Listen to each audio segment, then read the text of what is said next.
झोपेत सुद्धा नाचायचं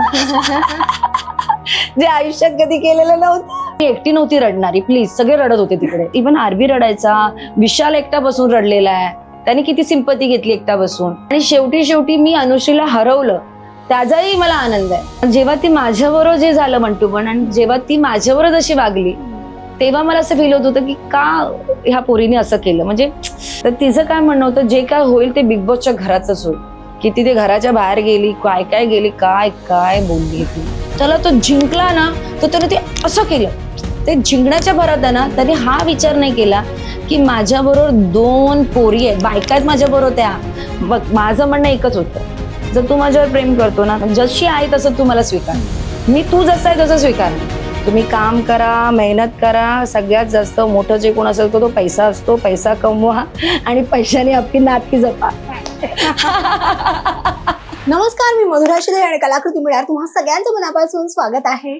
बिग बॉस मराठीचा 6वा सीझन संपलेला आहे आणि या सीझन मध्ये खूपच राडा झाला, खूप मजा झाली. आणि या सीझन मधली तुमच्या सगळ्यांची लाडकी दीपाली सय्यद आता माझ्या बरोबर आहे. दीपाली ताई, खूप खूप स्वागत.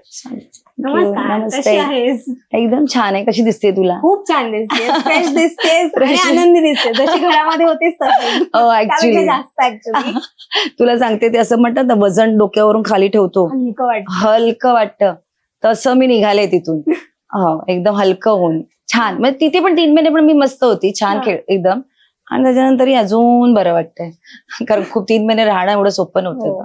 दिसताना खूप कमी गोष्टी दिसतात, पण तिथे तुम्ही 24 तास असतो आम्ही. 24 तास, तेव्हा एक एक दिवस, आज काय, एका तासाने काय होईल, पुढच्या मिनिटाला काय होईल. आणि सगळ्यात पहिली गोष्ट, दुसऱ्या दिवशी सकाळी उठून आमच्याकडे सामान कमी असायचं. त्या कमी सामानात आम्हाला जेवण बनवायचं असायचं, ब्रेकफास्ट बनवायचं असायचो. कुठल्या टायमाला कुठल्या ड्युटी आपल्याकडे येईल हे सांगता येत नव्हतं. कित्येक लोक अशी होती की ज्या लोकांना काम करायचंच नसायचं, ते करायचेच नाहीत. मग ते नाही करत म्हटल्यानंतर, हे घर आपलंय म्हटल्यानंतर आपण पुढाकार घेऊन आपण करणं, ते हसायचं. काय होतं की आपण जेव्हा मोठे असतो ना, तर मोठ्यांकडनं खूप अपेक्षा असतात सगळ्यांच्या, आणि त्या अपेक्षामध्ये आपण उतरायचं, हेही वेगळं बर्डन असायचं. आणि ते सगळं केलेलं आहे. घराबाहेर आल्यानंतर पहिली गोष्ट काय केली जी खूप 3 महिने मिस केली? मी तर झोपले. घराबाहेर आल्यानंतर तुला लिटरली सांगते, मी ज्या दिवशी आले सकाळी 4-5 वाजले होते आणि घरातले सगळेजण होते, सगळ्यांनी मजा मस्ती केली. आणि सकाळी उठल्यानंतर मला ऍक्च्युली ताप सर्दी पकडले होते. 3 महिन्यात मला काहीच झालं नव्हतं, ना सर्दी नव्हती. आणि मला असं वाटायला लागलं, ते सर्दी नाही म्हणजे काय होतंय, सर्दी का नाही होतंय मला. पण ती आल्या बाहेर आल्या ना, सर्दी झाली, ताप आला. आणि मी 2 दिवस तर खूप झोपले, त्याच्यात पूर्ण झोप केली, कारण तिथे झोपा नव्हत्या होत. कारण कधीही काय व्हायचं, कधीही टास्क असायचा, किती वाजता असायचा. आणि मग कधीही कोंबडा हरवला की उठल्या झोपेत सुद्धा नाचायचं जे आयुष्यात कधी केलेलं नव्हतं. सकाळी उठल्या म्हणजे नाच तर मी केलाच आहे, कधीही करू शकते. पण गाणं कोंबडा हरवला की ते उठायचं आणि माईक लावायचं, झोपेत बाहेर जाऊन नाचायचं. हा डान्स आता मिस करत आहे. तो आता मिस करते ऍक्च्युली, कारण ते सगळं अनुभवायला तिकडेच मिळतं. हे आपण आता घरी नाही करू शकत ना, ते नाही होत आहे. पण ते सगळं मिस करते 100%. ती मजा होती, ती वेगळी मजा होती. ते रोजच्या रोज टास्क, रोजच्या रोज काहीतरी वेगळं. आणि म्हणजे ते आपण इथे नसतो, आपण नो डाऊट आयुष्य घराच्या बाहेर पण बिग बॉसच आहे. आपण बिग बॉस मध्येच राहतो प्रत्येक जण. प्रत्येकाच्या आयुष्यात कोण ना कोणतरी असं असतं जिथे ह्या गोष्टी होत असतात. पण काही गोष्टी अशा आहेत ज्या गोष्टी बिग बॉस मध्येच होतात, त्या रोज वेगवेगळ्या असतात. जे काहीतरी वेगळं खेळायला मिळतं, काहीतरी वेगळं तुमच्या समोर असं काहीतरी आलेलं असतं, ज्या गोष्टीला आपल्याला फेस करून सामोरी जायचं असतं, ते आहे. म्हणजे ते तुझं नाचणं म्हणा, ते सगळ्या गोष्टी आल्या. बिग बॉस बद्दल तर आपण बोलूच आहे, पण मला एक विचारायचं की बिग बॉस मध्ये जाण्यामागचं एक खरं कारण काय होतं? कारण मी असं खूप जणांकडून ऐकलंय की बिग बॉस मध्ये आपल्याला लोकांनी अजून ओळखावं किंवा एक फेम मिळावं ह्याच्यासाठी जातात. पण तुला ऑलरेडी सगळेजण ओळखतात, तू ऑलरेडी खूप फेमस आहेस. मग तुझं कारण काय होतं बिग बॉस मध्ये जाण्याचं? मी ना ऍक्च्युली काय झालं होतं की मला पहिल्या ह्याच्यापासूनच बिग बॉसचा कॉल यायचा, पहिल्या सीझन पासून. आणि मी तेव्हापासून मला नाही करायचंय, मी बिग बॉस साठी नाही आहे, मी बिग बॉस खेळू शकत नाही. पण एक अशी वेळ आली की माझं ना वेट होतं ना, ते 80 किलो पर्यंत पोहोचलं होतं. कारण एक ऍक्सिडेंट मध्ये माझे रिब्स तुटल्या होत्या, त्याच्यानंतर मी खूप आजारी पडले होते. मग मला ब्लडच्या उलट्या बिलट्या झाल्या होत्या. मग माझं हेल्थ इश्यूज एवढे झाले होते की त्या हेल्थ इश्यूजला सामोरे जाणं म्हणजे बॉडी वाईज मी एकदम 80 kg झाली होती.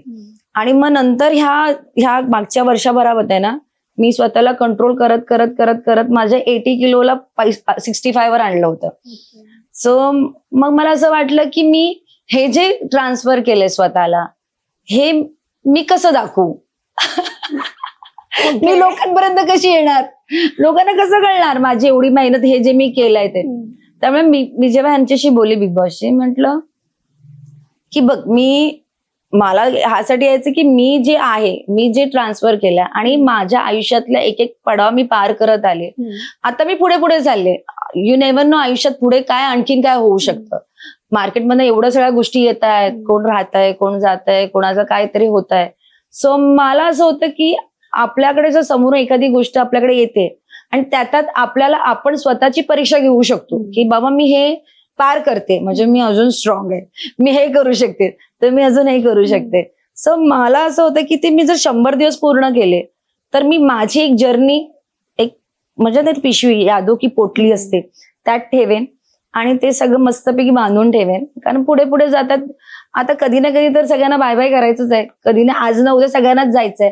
सो जाताना एक अशा पद्धतीने जायचंय मला की जिथे सगळ्यांनी बघावं की यार ती अशी होती, यार ती चॅलेंजर होती, हे करू शकते, तिने सगळं काही गोष्टी केल्या, ती जगलीये.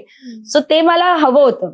ती परीक्षाही माझी स्वतःची होती की लोकांनी मला ते पाहावं की मी कशी आहे, मी कशी राहते, मी हेही करू शकते मी तेही करू शकते. आणि असं माझं आयुष्यातलं ते ठाम मत होतं आणि त्यासाठी मी ते बिग बॉस मध्ये गेले होते आणि मी सगळं केलं.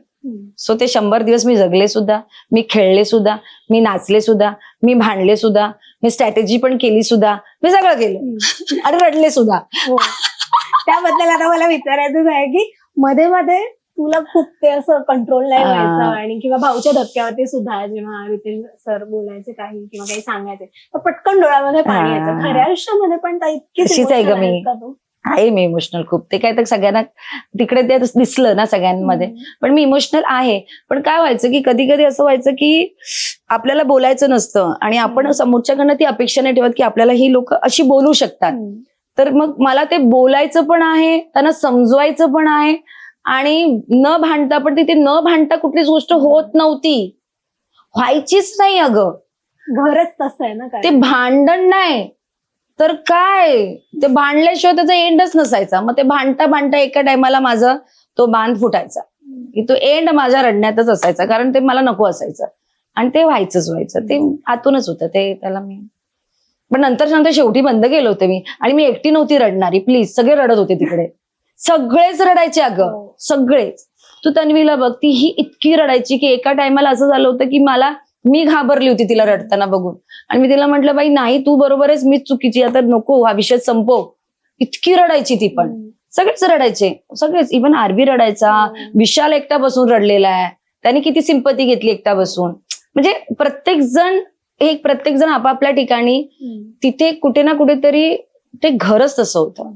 कारण आपण 3 महिने सगळं काही सोडून त्या दरवाजाच्या आत त्या एवढ्या लोकांमध्ये आपण आपलं अस्तित्व ठेवणं, त्यांच्यामध्ये राहणं. कोणी लोक रिलेशन बनवतायत, रिलेशन बनवले लोक कुठे ना कुठेतरी हर्ट करतायत, मग ते सहन करणं. आणि त्याच्या व्यतिरिक्त जाऊन आपल्यापेक्षा आपल्याला नको आहे ज्या लहान लहान मुली आहेत त्यांनी आपल्याला त्यांच्याकडनं आपल्याकडनं अपेक्षा नसते, त्यांच्याकडनं तसे वक्तव्य येणं, ते सहन न होणं, तर तिथे येतच ना ग. ते झालं. घरात जाताना अशा काय काय गोष्टी ठरवून गेले की घरात जाऊन मी हे करणार आहे किंवा मला हे माझं वीक पॉइंट दाखवायचं नाही, आणि आता घराबाहेर आल्यानंतर वाटतंय की हो हे मी करून दाखवलं किंवा हे राहून गेलं यार हे. मला रडायचं नव्हतं खरं म्हणजे, कारण मी तशी नाही, म्हणजे बाहेर लोकांसाठी मी तशी आहे की मी एकदम ठाम बोलणारी आहे, मी कुठले असलं तरी मुद्दे वेगळे करणारी आहे. पण तिथे कसं होतं ना, तिथे ते आपोआप होतच होतं. त्यामुळे त्याला रिग्रेट नाही करणार मी, आहे आतल्यात ती तशी आहे इमोशनल माळू, तर ते आहे, तर ते आलं. पण मला एक होतं की मी ना गेम खेळू शकेन की नाही, टास्क कम्प्लीट करू शकेन की नाही, ही मला भीती नेहमी असायची, रोजची होती.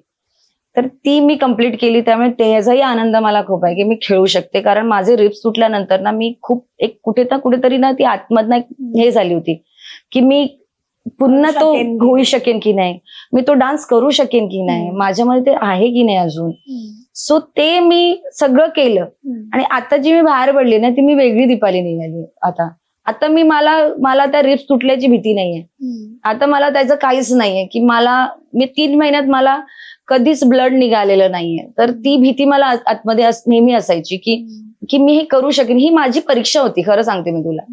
या बिग बॉसच्या घरात मी खूप स्वतःसाठी खूप गेली होती की मला ह्या सगळ्या गोष्टीतून बाहेर यायचंय. माझी परीक्षा आहे, मला हे सगळं पार करायचंय. जर हे मी पार केलं तर मी बिग बॉस जिंकले समजेल. हे 100 दिवस मग मी टिकले आणि मी त्या सगळ्या टास्क मधनं, त्या सगळ्या गोष्टीमधनं जर मी सक्सेस होऊन बाहेर निघते, मला कुठलाही आजार आतमध्ये होत नसेल, मी 2 वेळा टास्क मध्ये लागलं सुद्धा मला, तरी त्या टास्क मधनं मी परत स्वतःला ठीक केलं.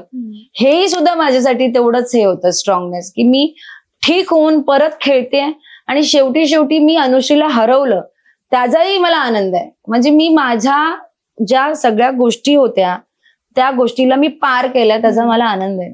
सो मी हॅपी आहे त्या सगळ्या गोष्टींमधनं की मी जिंकली. मी माझ्या ह्याच्यात जिंकली आहे एवढं मला माहिती आहे. तर आतमध्ये ना बरेच आरोप प्रत्यारोप, वादविवाद हे सगळं सतत होत होतं. एक अशी कुठची गोष्ट जी तुला असं वाटतं की हे मी कदाचित नाही विसरू शकत? काही म्हणजे माझी सगळी जी भांडणं पर्टिक्युलर्स आहेत त्या प्रत्येक गोष्टीमध्ये, प्रत्येकाच्या मागे जी झालेली भांडणं आहेत ना, त्या भांडण्यामध्ये मी कधीच विसरणार नाहीत. कारण अशा काही गोष्टी अशा झाल्यात त्या ज्या न विसरणार आहेत. जी मला म्हणजे रुचिताकडनं ती अपेक्षा नव्हती, जी व्हायला नको होती. कारण रुचिताकडनं मला अशी इच्छा होती की रुचिताला कोणीतरी तीच गोष्ट सांगावी. मला असं होतं की रुचिता ज्यांच्याबरोबर उठते बसते त्या लोकांनी जर तिला सांगितलं असतं तर कदाचित ती गोष्ट तिच्याकडनं ती घडली नसती आणि ती तसं वागली नसती. मग जेव्हा ती माझ्याबरोबर जे झालं मंटूपण आणि जेव्हा ती माझ्याबरोबर जशी वागली तेव्हा मला असं फील होत होतं की का ह्या पोरीने असं केलं. म्हणजे किती झालं तरी ती माझ्या लेकाच्या वयाची होती आणि ह्या मुलींकडे मी त्या दृष्टीने कधीच बघितलं नाही. सो मला किती ते माझ्या मागून कितीही बोलत असल्या तरी माझ्या मनातून एकच इच्छा होती की ती जी दिसते ती दिसली नाही पाहिजे बाहेर. ते न करता तिने जर तिचा गेम गेली असतं ना तर ते चांगलं झालं असतं. तर ते मला कुठेतरी ते एक फील आहे की ती रुचिताचं ते जे बाहेर गेलं ते दिसलं नाही पाहिजे. तर माझं तेच तिला सांगणं होतं की तुझी आई बघते, तुझे सगळे शिक्षक बघतायत, हे असं नको वागूस, हे नको दिसायला. कारण तिला हाती म्हटलं गेलं होतं, ती चांगले टास्क खेळायची ग, ती स्ट्रॉंग होती खेळण्याच्या बाबतीत.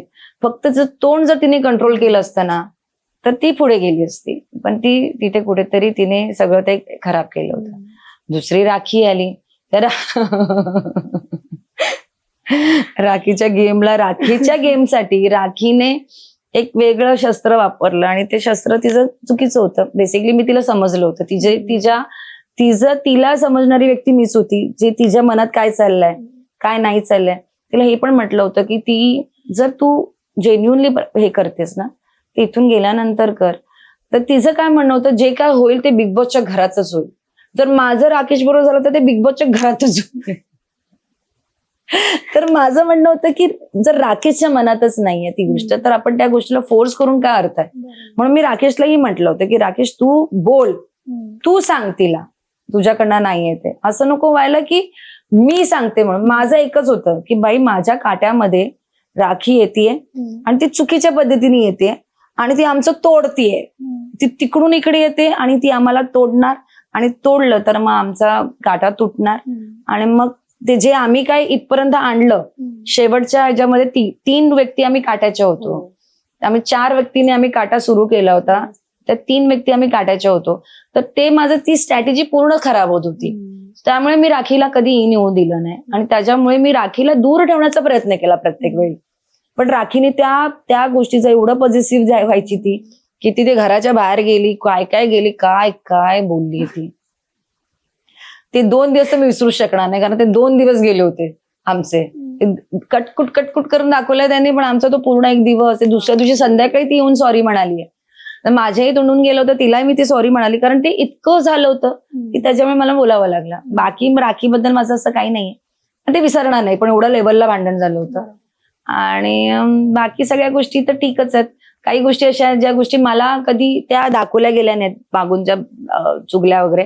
सो त्या दाखवल्या असं तर आणखीन काहीतरी झालं असतं. ते अज्ञानात चूक म्हणतात ना, पण ते बरं आहे ते नाही दाखवलं. गोष्ट आहे. ते दाखवलं असतं तर आणखीन काहीतरी, आणखीन मग त्याच्यावर काहीतरी, आणखीन मग बोला, मग हे करा, ते असतं.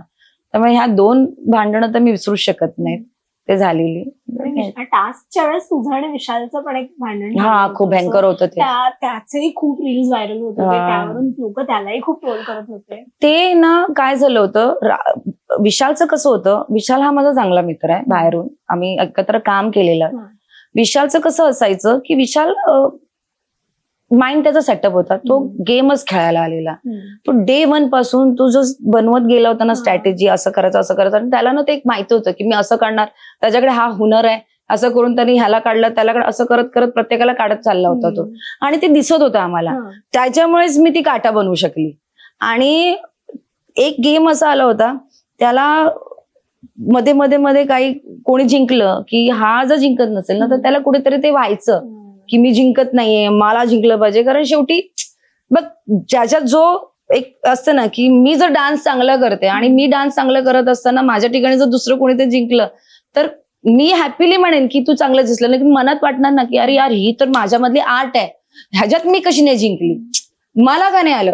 ते कुठेतरी एक माणसामध्ये असतं. तसं ते विशालचं झालं होतं की मी तर टास्क खेळतो, मला तर हे होतं मी तर जिंकलोच पाहिजे, काही केलं त्याच्यासाठी मी काही करेन. तर ते त्याचं ते त्या हनीच्या टास्क मध्ये झालं होतं. आणि त्याने ते असं आम्हा दोघांना पकडलं होतं ना ग, त्यावरूनच खूप खूप निगेटिव्ह कमेंट. म्हणजे इतकं भयंकर पकडलं होतं त्याने ते, की तुला काय सांगू, ते उठताना ना त्याच्यानंतर त्याला लक्षात नाही आलं, त्याला तो जिंकला ना, तर त्याने ते असं केलं. ते जिंकण्याच्या भरात आहे ना, त्याने हा विचार नाही केला की माझ्या बरोबर 2 पोरी आहेत, बायका आहेत माझ्या बरोबर, त्यांना कुठेही लागू शकतं. बघ, आम्ही कधीच वुमन कार्ड वापरला नाही की आम्ही बायका आहे तर आम्ही हे खेळणार नाही, की आम्ही आमचं हे वापरणार नाही. आम्ही पण भिडायचो, जे असेल ते असेल खेळायचो. आणि मग त्याच्यात ते लागलं ना, आणि त्याच्यानंतर ते त्याला ते लक्षात नाही येणं, ते मला कुठेतरी हे झालं होतं. म्हटलं असं नसतं. हे बघ, की आपल्याला माहित असलं पाहिजे, आपण चौकन्न असलं पाहिजे की आपल्यामुळे कोणाला तरी लागू, जीव जाऊ शकतो त्याच्यात. आणि त्याच्यात माझे 2 आठवडे गेलेत. त्याच्यामुळे माझे 2 आठवडे इतक्या पेन मध्ये मी गेली होती ना त्या गोष्टीमधनं, की ते मी तिथे सांगू पण नव्हती शकत. एखादी असतं तर ते घेऊन बसली असती, वुमन कार्ड वापरला असता आणि सगळं सिंपती घेतली असती, पण मी तो वापरला नाही. पण माझं असं म्हणणं होतं की तू ते एक्सेप्ट करायला पाहिजेस की माझ्याकडनं लागलाय, आणि नेक्स्ट टाइम तुझ्याकडनं ते व्हायला नाही पाहिजे पुढच्या वेळी होताना. तर ते भयंकर होतं. ते माझ्या डोक्यात इतकी चीड होती, ती नेहमी मध्ये मध्ये काढलीये मी ती बटास त्याच्यावरची. म्हणजे काही एका एपिसोड मध्ये तू असं एक स्टेटमेंट, म्हणजे तू सांगितलं होतं, स्टेटमेंट नाही, म्हणाली होतीस की माझं इंटरकास्ट मॅरेज असून सुद्धा मी ते इतके वर्ष निभावलेलं आहे प्रामाणिकपणे, आणि त्यासाठी तो जो तुला आता तुझ्या प्रत्येक कामासाठी जो काही सपोर्ट मिळतो तो सुद्धा त्यामुळे खूप महत्वाचा आहे. तर मला आज ऐकायचं की आजवर घरच्यांची साथ तुझ्या प्रत्येक करिअरच्या टप्प्यावरती तुला मिळत गेली, तर मला त्याबद्दल ऐकायचं थोडं. मी ना लग्नाच्या आधी मला माझ्या घरातूनही पूर्ण सपोर्ट होता, म्हणजे आई पप्पांचा, माझ्या बहिणींचा, सगळ्यांचा फुल सपोर्ट. आणि मी लग्नाच्या आधी एक फिल्म केली होती, म्हणजे मी मला वाटतं 17 वर्षाची असताना एक घर संसार केली होती. आणि त्याच्यानंतर मग मी नाटक, म्हणजे लहानपणापासून नाटकात काम करत होती. आणि मग जेव्हा मी एक सिरियल करत होती स्टेप बाय स्टेप, तिथे मला बॉबी भेटले. आणि त्याच्यानंतर बॉबीला भेटल्यानंतर मला बॉबीच्या आईला मी भेटली होती. तर तिथे मी बॉबीच्या पेक्षा बॉबीच्या आईच्या प्रेमात पडले होते. बॉबीच्या कारण तिचं माझं ट्युनिंग चांगलं जमलं होतं. हा, कारण ती जेन्युअनली माझं कसं होतं ना, की आईसारखी आई वाटली, म्हणजे सासू सारखी सासू नव्हती की बाबा सासू अशी असेल की मला गेल्यानंतर मला काम करू देणार नाही, मला असं.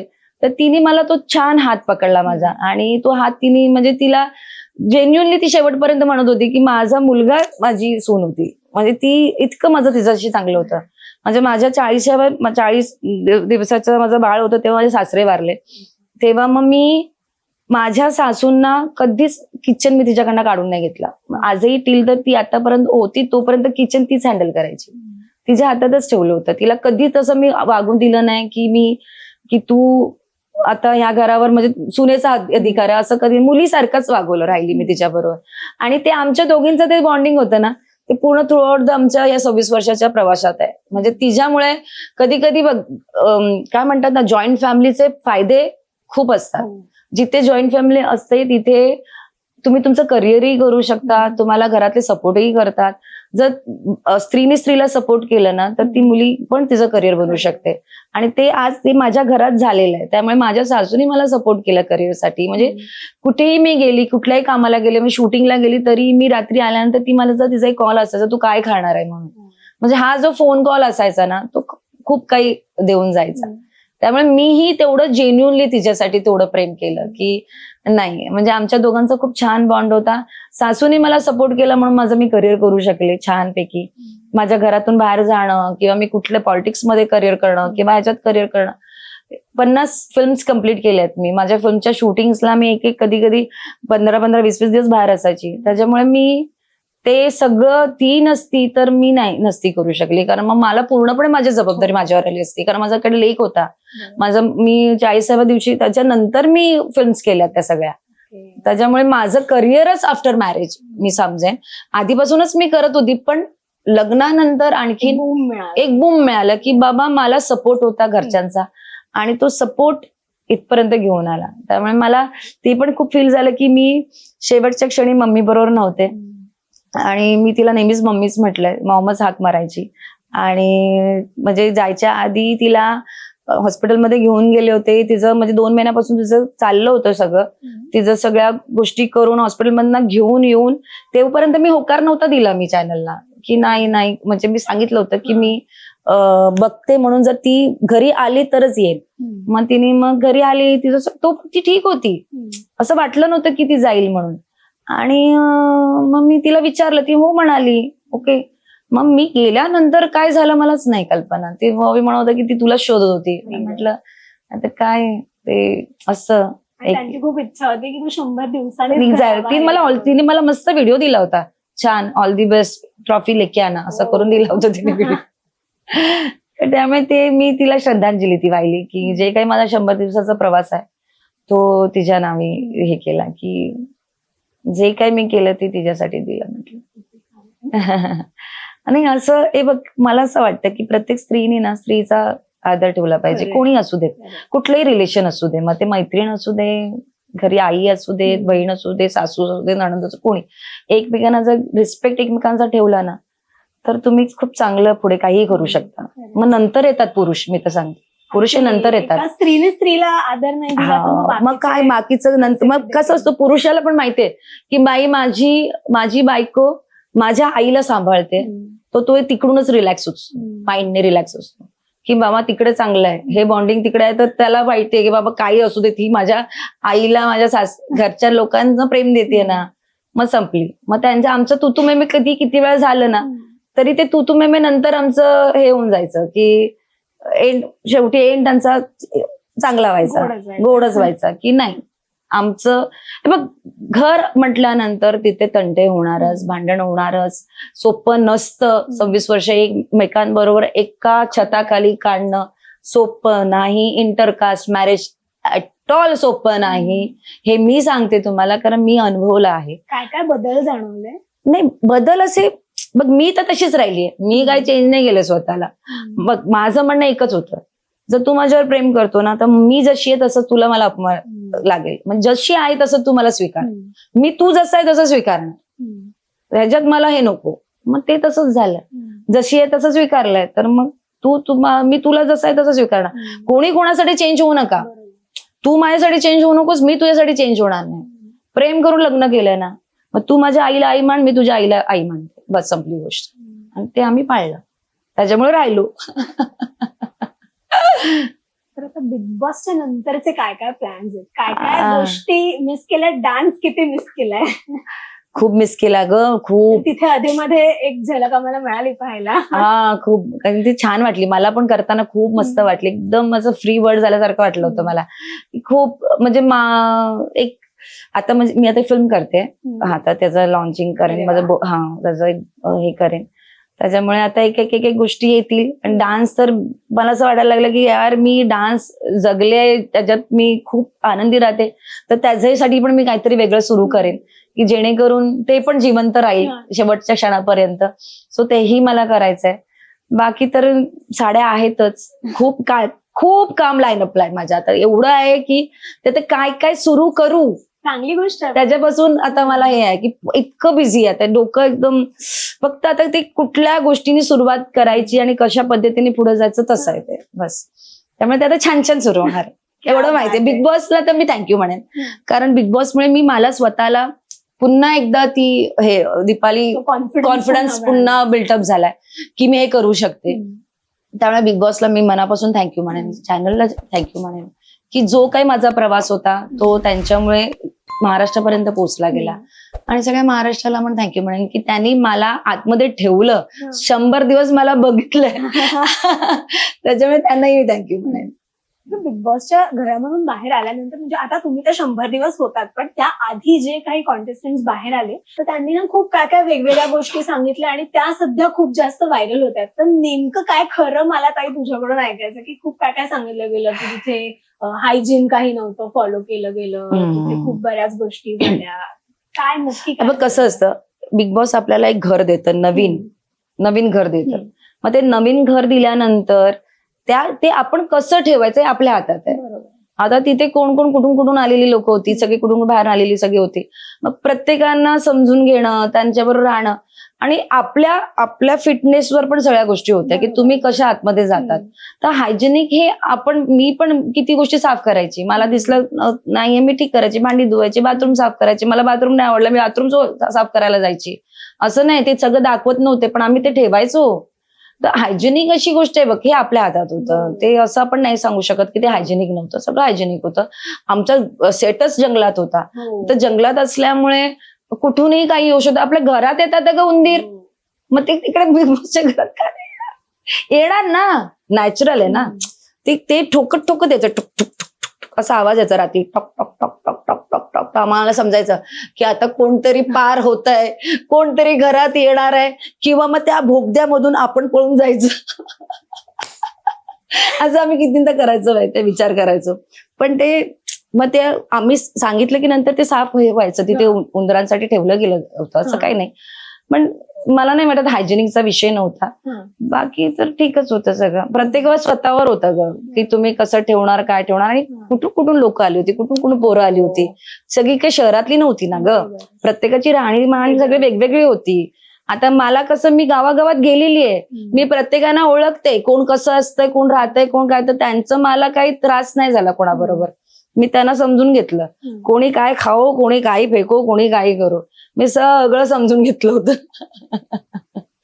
पण ते ज्याला नाही जमलं ते नाही राहिलं, असं झालं. बरं, एक शेवटचा प्रश्न जाता जाता की बिग बॉसच्या घरातून बाहेर पडल्यानंतर एक कोणती गोष्ट जी खूप स्ट्रॉंगली जाणवली? असं बरेचदा म्हणतात ना की आपण आपल्या माणसांपासून जेव्हा जास्त दूर जातो तेव्हा आपल्याला खरं त्या माणसांबद्दल आपल्याला जास्त ती जाणीव होतं की ओके, ह्या माणसांचं आपल्या आयुष्यामध्ये किती महत्व आहे, किंवा काही वेगळंही काही असू शकतं. तर एक अशी कुठची गोष्ट जी खूप स्ट्रॉंगली जाणवली, जी एवढ्या वर्षात जाणवली नव्हती? नाही, स्ट्रॉंगली म्हणजे मी तुला सांगितलं ना की माझ्यातला एक कॉन्फिडन्स जो मला गेला होता, तो एक मला त्या बिग बॉसच्या घरात आला. आणि सगळ्यात पहिली गोष्ट रिलेशन्स. तिथे मी हेच बघितलं बिग बॉसच्या घरात की तुम्ही कितीही असं जाताय पण त्याच्यात प्रत्येक जण गेम खेळतोय, प्रत्येक जण आपापल्या गेम स्ट्रॅटेजी प्रमाणे खेळत खेळत खेळत पुढे गेला. मग कोणी कोणाचे रिलेशन्स बनवले, तर कोणी कोणाबरोबर काहीतरी बनवलंय, कोणी कोणीतरी नातं बनवलं आणि ते पुढे गेलंय. आणि ते तसंच होत गेलं. तर तिथे कोणीच आपलं, शेवटी घरी गेल्यानंतर आपलं घर आपलंच असतं, आपली माणसं ही आपलीच असतात, जी आपली कुटुंबीय असतात, जे आपल्यावर लहानाची मोठी झालेली असतात, ज्याने आपल्यावर आयुष्य काढलेलं असतात, ती माणसं आपल्यावर नेहमीच बाजूबाजूला असतात. त्यामुळे काहीही झालं तरी ह्या सगळ्या कुटुंबांसाठी, सगळ्यांसाठी मी तर म्हणते, तुम्ही काम करा, मेहनत करा. सगळ्यात जास्त मोठं जे कोण असेल तो पैसा असतो. पैसा कमवा आणि पैशाने आपली नाती जपा. पण आता बाहेर आल्यानंतर जेवढे सगळेजण होते त्या सगळ्यांबरोबरचं रिलेशन तसंच छानच राहणार. गेम हो. गेम पुरता तो मी सोडून तर गेम पुरतेच. माझं असं काय हे नाहीच आहे की मी ते घेऊन उद्या मला रुचिता येऊन गळ्यात भेटली तर मी भेटणार तिला, पण तिने भेटावं. तिने हक करावं, मी करणार. राधाही मला कधी गळाभेट भेटली तर मी भेटणार. असं काहीच नाही. कोणाबद्दल भेटली मला राधाने तर गळाभेट घेतली ना माझी. हो, असं काहीच नाही. विशाल बरोबर माझं ते तिथपर्यंतच होतं भांडण. तो काय बाहेर भेटला तरी मी त्याला अडगलं. राखी सॉरी बिरी होऊन सगळं संपलेलं आहे. त्यामुळे ते पण काही नाहीये. सगळं राहिला काटा ग्रुप आमचा आजच फॉर्म झाला ग्रुप. त्याच्यामुळे तो काय समोर कधीही भेटू शकतो आम्ही एकमेकांना. त्यामुळे असं काही नाही. त्यामुळे म्हणजे प्रत्येक जण एकमेकांच्या आयुष्यात खूप बिझी आहेत आणि बिझी असल्यामुळे आता मीही इतकी बिझी आहे की सतत नाही भेटू शकणार, पण जेव्हा भेटणार तेव्हा छान भेटणार. That's it. फार छान वाटलं ताई गप्पा मारून आणि लवकरात लवकर बरी हो. हा, छान छान वेगवेगळ्या प्रोजेक्ट मध्ये आमच्या भेटीला येत Yes, राहा नक्की. आणि छान छान गप्पा मारत राहू आपण. नक्की. Thank you so much. Thank you. Rasika हो, कलाकृती मीडिया म्हणजे मनोरंजनाची लयलूट. मनोरंजन क्षेत्रातील किस्से व घडामोडींचा आस्वाद घेण्यासाठी कलाकृती मीडिया या यूट्यूब चॅनलला सबस्क्राईब करा आणि व्हिडिओ लाईक करा.